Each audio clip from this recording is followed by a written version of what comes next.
Flowers in the Attic is so messy, okay? That's a messy movie, messy book, but what in the Kentucky? So Chris and Kathy are brother and sister, and they just lost their dad, and one day their mom's like, yo, your dad's dead, and now we gotta move in with your grandparents. And they're like the grandparents we've never met and that kind of disowned you. And their mother, Corrine's like, yeah, those ones. So Corrine packs up her 4 kids, Chris and Kathy, and the 2 little twins, Corey and Carrie. So they get to their grandparents' house and they realize that their grandmother is not only crazy and nuts, but she's super religious. Oh, and she hates the kids, like on sight, she hates the kids. They get to the grandparents' house and they realize, oh, grandparents got money. And that's when Corrine breaks it down, like, listen, I married your dad because I loved him, but there was a huge age gap and my daddy didn't like it, so he basically disinherited me. And she goes, look, the man's basically dying. I can get back in his good graces, get in that will, get us some money, but y'all gotta go upstairs and hide in the attic.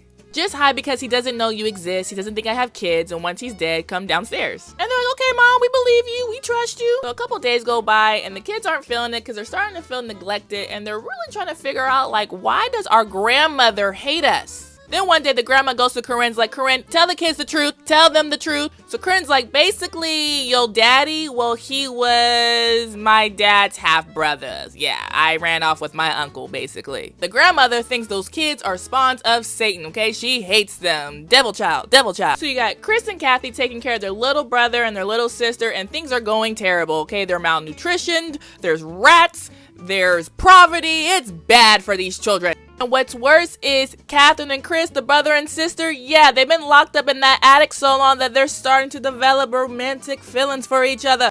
Now, they're only up in the attic until the grandfather dies, okay? That was the deal they made with the mama, but years have gone by now. The man should be, like, croaked. Now, that's because the mama has been scheming. Yep, she's been setting up a whole nother man to take care of her, and just her without the kids. Chris and Catherine have been taking care of their little brother and little sister, and one of them eventually passes away. Well, one day, Chris sneaks out because they're dying up there. It's getting bad. And when he sneaks out, he finds out a wedding's getting set up. Wedding?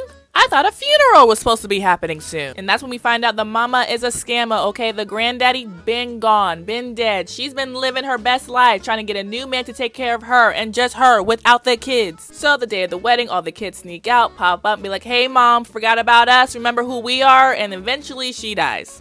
And they walk off, and I think the brothers and sisters still are in a relationship together. The end.